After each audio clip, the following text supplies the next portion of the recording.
tomorrow's scheduled testimony by the Attorney General before the Senate Judiciary Committee will have, at the very least, some extra resonance.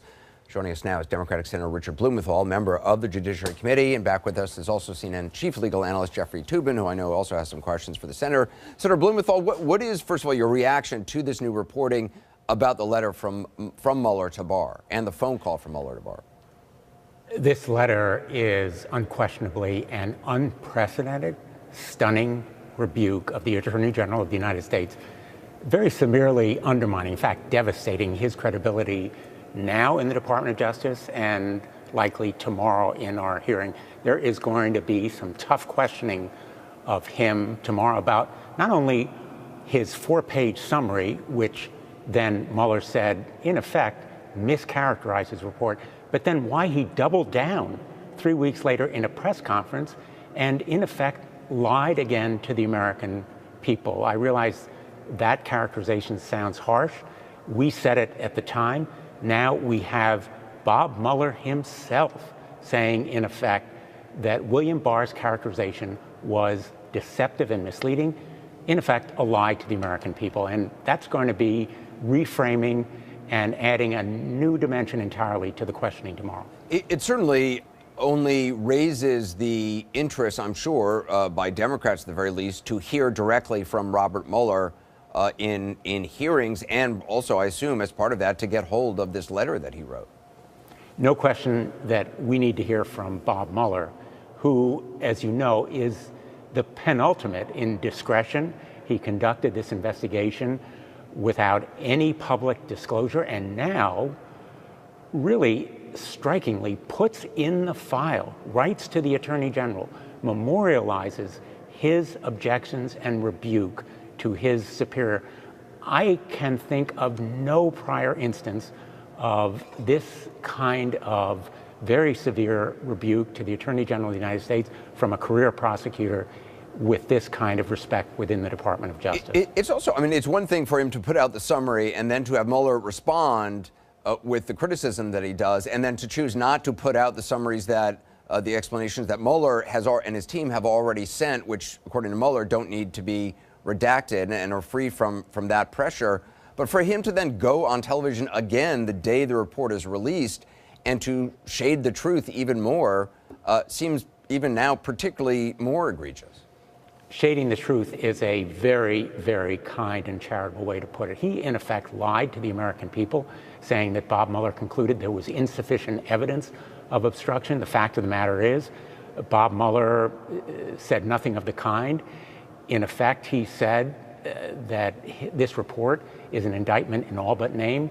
If Donald Trump were any other official, if there were no Office of Legal Counsel memorandum saying a sitting president cannot be indicted, he would be under indictment right now. And in fact, he is an unindicted co-conspirator in the Southern District of New York prosecution. And you're absolutely right, Anderson, that 3 weeks after this rebuke from Bob Mueller, William Barr went again before the American people and distorted, deceived, misled them. Senator Julian Castro, who's one of the Democrats running for president, says, in light of this, Barr should resign or be impeached. Do you agree? I voted against William Barr. I said then he was unfit to be Attorney General. I believe he is unfit even more so today. There's more evidence of it. And what the remedy should be, I'm going to be talking to my colleagues tomorrow about his explanation or attempted explanation of this kind of misconduct. In effect, he harbored obstruction of justice, and he is continuing to do so. He is also belittling and demeaning the real threat from the Russians. He is downplaying the kind of continuing attack that we're seeing from the Russians, playing into the hands of Donald Trump and Jared Kushner, who have adopted a similar tactic. But what accountability is there? I mean, what you're seeing from the White House is they're not producing documents in response to the House. They're not producing witnesses. They're suing to stop their bank from turning over documents. But what can you do about that? Nothing. I mean, is there anything you can do? There are legal remedies, enforcement of those subpoenas. They're lawful subpoenas, the ones that have been issued and the ones that will be issued.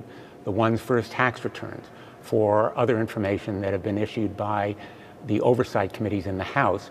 And we should have in the Senate Robert Mueller and others testify here. And I might just add, in terms of accountability, the court ruled literally this afternoon in the emoluments lawsuit that I brought with Jerry Nadler as a co-plaintiff that we were right on the law. The president can be held accountable for his acceptance of payments and benefits from a foreign government. And we're going to be pursuing discovery as the next step, disclosure of all of the information relevant to this financial information. And there are ongoing investigations, as you well know, 14 of them, that may also expose the president to legal accountability, including the one in New York where he was an unindicted co-conspirator. Senator, can the White House try to claim executive privilege to stop Robert Mueller from testifying? I mean, he was working for the Department of Justice in his capacity as special counsel. Absolutely not, because the executive privilege applies to, in effect, White House employees whom the president may consult for advice or counsel, and Bob Mueller is about as far from that status as he could possibly be. There is no executive privilege as to Robert Mueller, or for that matter, William Barr. But these legal remedies you talk about, subpoenas, trying to enforce the subpoenas, I mean, isn't it a guarantee that even if you win, it'll be months and months from now? The timing is going to depend on the courts. Remember, and you well know, the Watergate issue came to the Supreme Court on a very fast track. If the courts decide they want to hold the president accountable, if they really believe the president is not above the law, they can fast track these subpoenas as well. You're absolutely right that courts determine their own timing, but I think a court ought to be absolutely outraged by this defiance of constitutional rules and norms that have prevailed in this country for centuries, and that also demean the importance and status of the other branches of government. The president, in effect, is saying that he has ultimate power.